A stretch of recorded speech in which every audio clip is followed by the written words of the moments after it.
India's bold gamble, forcing AI giants to share royalties with creators. New Delhi's proposal focuses on democratic AI governance with free data. Author T.N. Ashok. In a dramatic shift in global AI policy, an Indian government panel has recommended that developers of large language models and other generative AI tools pay royalties to creators whose copyrighted works, from news articles and books to music and films, are used to train AI systems. The proposal, part of a sweeping working paper released this week, could reshape how companies such as OpenAI, Google, and by extension its AI arm, Google Gemini, operate in one of their fastest-growing markets. The recommendation, part of the One Nation, One License, One Payment framework devised by a committee under Department for Promotion of Industry and Internal Trade, DPIT, would make access to copyrighted works for AI training contingent on a blanket, statutory license, and accompanying royalty payments when the AI outputs are commercialized. The panel argued that unrestricted scraping and ingestion of copyrighted works by AI firms risks eroding incentives for human creators.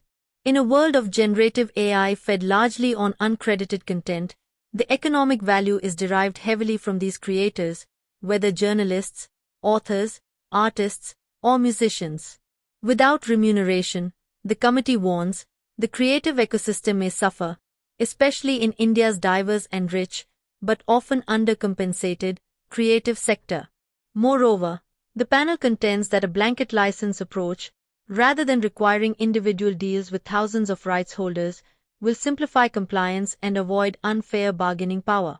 Under an alternative voluntary licensing model, smaller creators could be disadvantaged.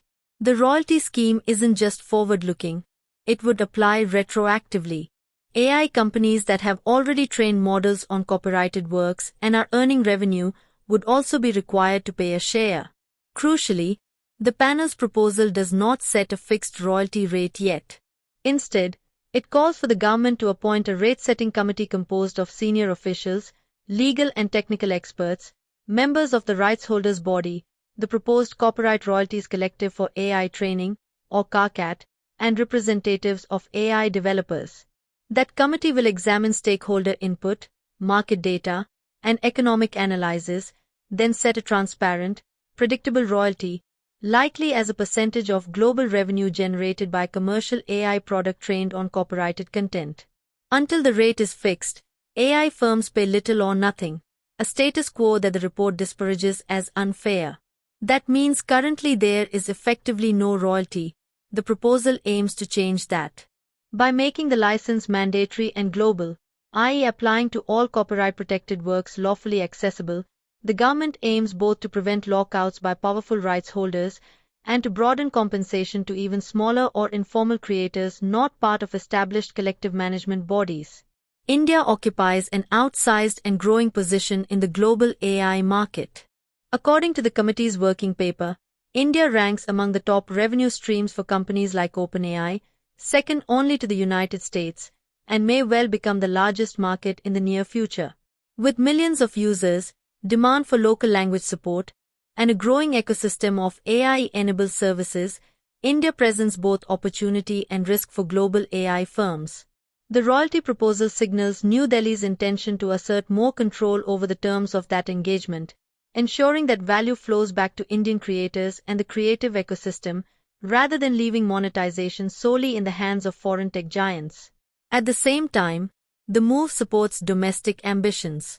India is pursuing its own AI development and may favor homegrown models trained on Indian content, enriching local linguistic, cultural, and contextual relevance. On the global front, aside from OpenAI and Google, major players in generative AI include Microsoft, which supports some models, open-source projects, and various startups. In India, a surge of interest in building indigenous AI tools is underway, some aimed at regional languages, local content moderation, or domain-specific applications, reducing reliance on foreign-trained models. Interestingly, the report does not single out any company. Its mandate, and the payment obligations, would apply broadly to all AI developers using copyrighted Indian material in training.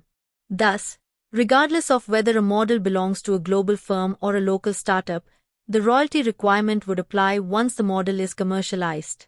As for Microsoft Gemini, or other Microsoft-backed initiatives, they would fall under the same broad regulatory umbrella if they use copyrighted material for training. The proposal itself does not single out one firm. Rather, it challenges the broader industry practice of relying on mass ingestion of public data without compensation. Unsurprisingly, the response from the tech industry has been sharply critical. NASSCOM, an influential industry body counting both Google and Microsoft as members, has formally dissented, calling the mandatory royalty a tax or levy on innovation. Critics argue that the proposal could hamstring AI innovation in India by increasing compliance costs, dissuading smaller firms and startups, and imposing retroactive financial burdens on companies that have already invested heavily in model training. The argument is that AI development depends on large-scale data ingestion, and the pay-per-use or licensing model may not scale.